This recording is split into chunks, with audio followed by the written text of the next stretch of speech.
Hello, and welcome back to the Educate Me podcast. This is episode 4, and I guess we'll just jump into it. So the topics that we have to discuss for this one are common themes in the readings. How is diversity/multiculturalism presented throughout the readings? Does multiculturalism take on a new light when you compare and contrast the readings? And in comparing the readings, what new revelations have you come to? So a lot of these kind of roll into each other. Again, sorry, I'm looking at my notes on my computer, so if I'm clicking around, that's why. But so a lot of these kind of have similar answers, but we can talk about that when we get to it. So the common themes in the readings generally is that multiculturalism is good for the world. It's basically just a lot of different examples of how we need to incorporate multiculturalism into everyday life. Sorry, my keys.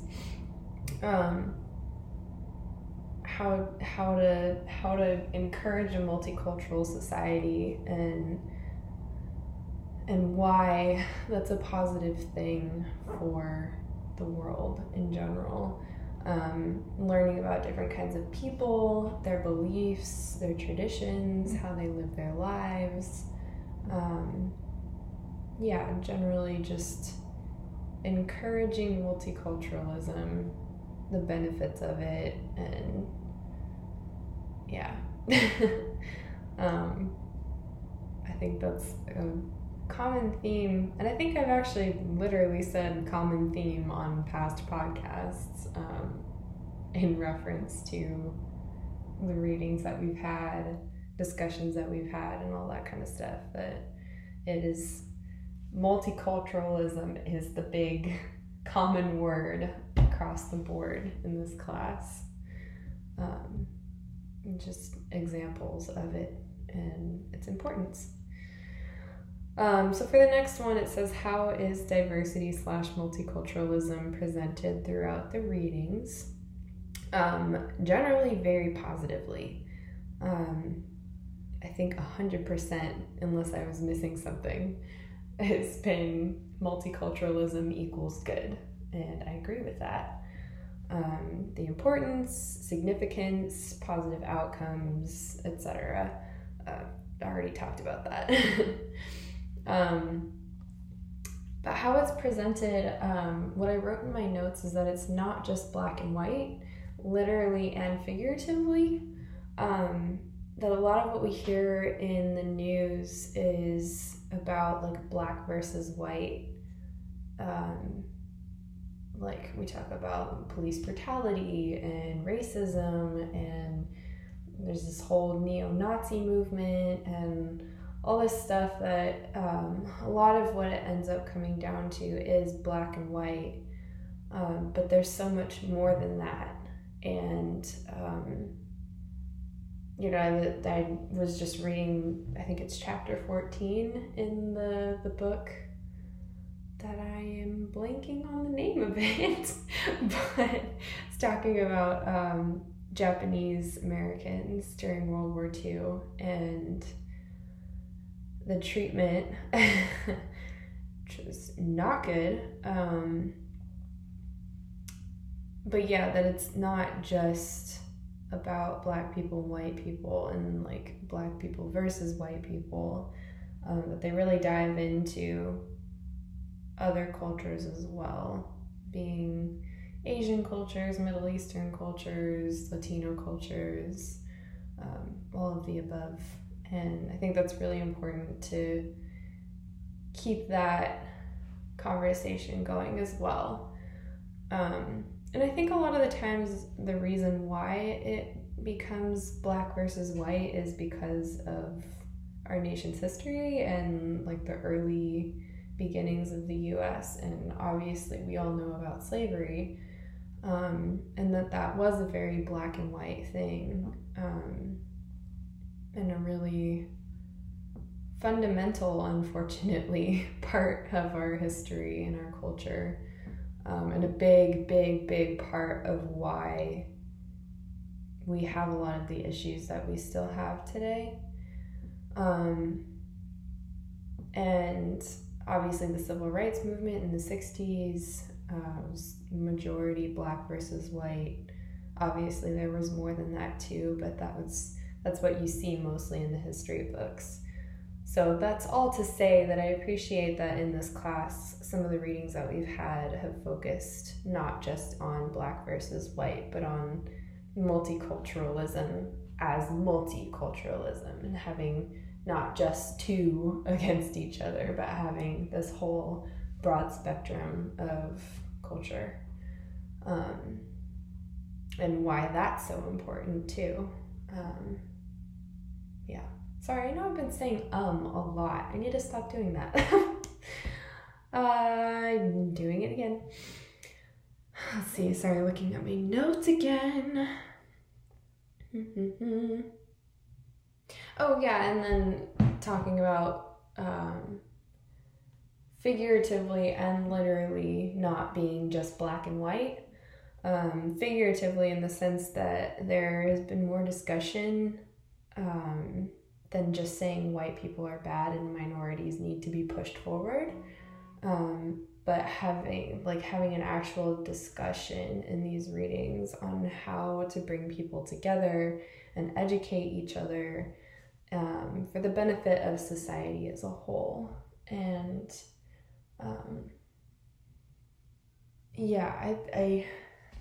I think I mentioned this on the last podcast too, but that I think there's a problem right now with how we talk to each other about multiculturalism, and how we do see it kind of as a black and white thing, and like saying white people are bad is not going to get white people to change their minds. I would say the majority of white people in this country, and I might be wrong about this, but the majority of white people in this country are not racist. But those who are, they're not going to change their minds by being told that they suck. That's just not how the human mind works. I think it's really important to acknowledge that and to take that into consideration and really genuinely try to educate these people who are just ignorant. They don't know better. They haven't grown up with people from other cultures, people who are of other ethnicities, and they don't get it. They know what they've been told, and what they see on the news, and as I think I've discussed before, the news likes to focus on things that are inflammatory, things that are negative, things that are going to catch people's attention. So a lot of what you see in the news about minorities is negativity, because that's what the news likes to focus on, minorities or not. So when you haven't grown up with people who don't look like you, who don't sound like you, who don't act like you, it's easy to make those quick judgments. And and unless you're proven wrong, you're not going to know any better. So I think the most important thing is to really educate racist people. And in a kind way. And I know it sounds weird to say that you should be kind to racists, because you don't want to be. I don't want to be either. But it's important to be human and to know that these people are human. They don't know any better. But yeah, so that's kind of another thing that I was appreciating about these articles, readings, the textbook. It's not a textbook. That yeah, there's a lot of shitty stuff that white people have done, and they focus on that. But it's not just white people are bad, white people are bad, white people are bad. It's focusing on what's good about other cultures and trying to bring that together. How many times can I say that in one podcast? I'll probably say it again. The next topic on here is, does multiculturalism take on a new light when you compare and contrast the readings? I kind of touched on this with the last one, and I don't really know how to elaborate on that. Because for me personally, with these readings, it doesn't really take on a new light. But I guess that's kind of what I was talking about with the last one, is that it's sort of refreshing to see things that are really like encouraging education and bringing people together, rather than beating people down and telling them that they're wrong. So I guess that could be considered a new light, but that's not really multiculturalism. It's just how it's represented. So it's kind of hard to say, I guess. It's kind of a interesting question. Comparing and contrasting the readings, I mean, I gotta be honest, it's not a whole lot different from each other. Like I said, it's a lot of kind of like talking about the same issue in different ways, bringing up different aspects of multiculturalism.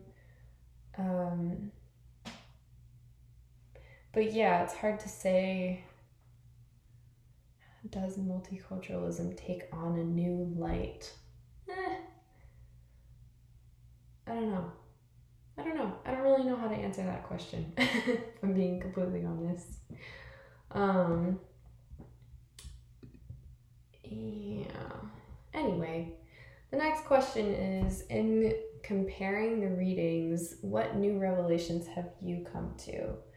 And I've got to be honest, not many, but these readings kind of helped clarify ones that I have already had, and I guess like add a little more detail to them.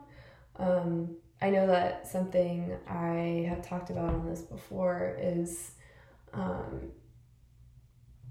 generally like acknowledging my lack of knowledge, which I think comes from being in such an open and accepting community.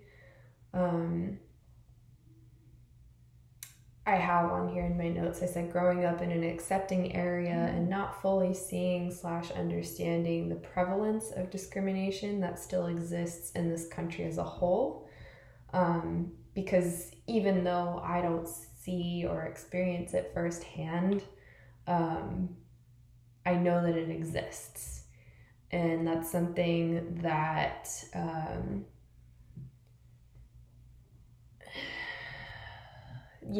basically, generally, I have to remember and acknowledge my lack of knowledge in that sense. What else do I have on here? Because I think I touched a little bit more. Knowing that this area, that's the other thing, knowing that this area is not immune to it either, immune to racism and prejudice. I just don't experience it because I'm white. That I have to sometimes remind myself that, yes, I do live in this amazing, accepting, beautiful community of the Bay Area, but it's still not perfect, and there still are issues here. and it's on a smaller scale because of where we live. And I think that that's why I don't see it, also because I'm white, so I don't experience it. But that it does exist. And I'd say probably especially in law enforcement. I've heard stories from friends that no, I haven't seen it, but yes, I have heard of it happening here. People being pulled over for no reason, being questioned even though they weren't doing anything wrong, and really just because the only reason that they could find is that they're a Black person or a person with a darker complexion. That's really fucked up, and I'm really annoyed that that is still an issue here, because I don't know, I feel like I kind of put the Bay Area on a pedestal because it is relatively so accepting, and educated and woke, for lack of a better word, but it's still not perfect, and I guess it may never be, but I don't know, I feel like I hold this area to a really high standard, and I'm always disappointed when I hear things like that, because I feel like it's getting better. And then you hear stuff like that, and it's like, shit, man, it's not. It's not better. But I guess it is better too. I don't know. Yeah, because here in my next bullet point in my notes, I do actually think that it's starting to get better, despite what the media might have us think. News cycles look for the most shocking and polarizing stories because they need clicks, they need views, they need ratings, to keep their business going. So I actually heard this statistic that I probably misquoting it, but basically Twitter kind of works the same way. And I heard that I think it's like 20% of Twitter users make up the majority of the content on Twitter. So like, it seems like there's so much like angst and anger and resistance and hatred on Twitter, just based on like what you see on there, comments, tweets themselves, all that kind of stuff. But that's 20% of the users on Twitter that make up the majority of that content. It's 6 o'clock. And of those people on Twitter, not everyone in the world is on Twitter either. Not everyone in the country is on Twitter. I literally only downloaded Twitter for this class, and that's it. I've never used Twitter outside of this class. So there's that. And with this new era too, that I think is really important to acknowledge, this new era of podcasts and the popularity of podcasts, we're seeing a lot more long form conversation where people actually get to talk to each other, and listen to each other, which I think is the more important thing. There's a lot of what you see on the news is like 10 to 30 second clips that you're supposed to be able to spell out your entire philosophy in 30 seconds while you're trying to talk over people who are trying to talk over you.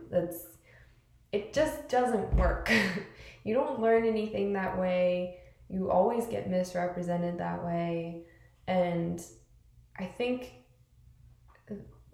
what's been so beautiful about podcasts is that people actually sit down And when you're looking at someone face to face and you're sitting there in person with someone, it's a lot harder to shit on them, for lack of a better phrase. You're less likely to jump down someone's throat and call them names and be an asshole, really. And especially when you have 1 to 2 to 3 hours to sit down and just talk to someone, you actually get to listen to them. You get to hear what they're saying. And something that I've noticed from listening to podcasts is that, say, the majority of like the average person, more often than not, agrees on at least the most fundamental things. I'd say most people agree that racism is wrong. Sexism is a real problem in the workplace, in the workforce. The LGBTQ community deserves the same rights and freedoms that the straight community does. People should be able to do what they want with their bodies. I don't know, I think that's kind of been the general consensus. And another thing too is that I feel like we're kind of in this weird era of like, you're either all or nothing, especially when it comes to being liberal. And like if you're not 100% on board with, let's say, trans women in sports or something like that, then you're alt-right. It's like, no, you just maybe don't understand how that's fair. And that's a much bigger conversation to get into, and not something that I've personally even completely settled on. But anyway, I just, where was I going with that? Basically, I think that the world is better off than we think it is sometimes. But I'd say that most people kind of agree on those things, and especially when it comes to race. I think it's a small minority, really, of people in this country who are actual racists. Because there are people who are kind of, I guess we could say, like,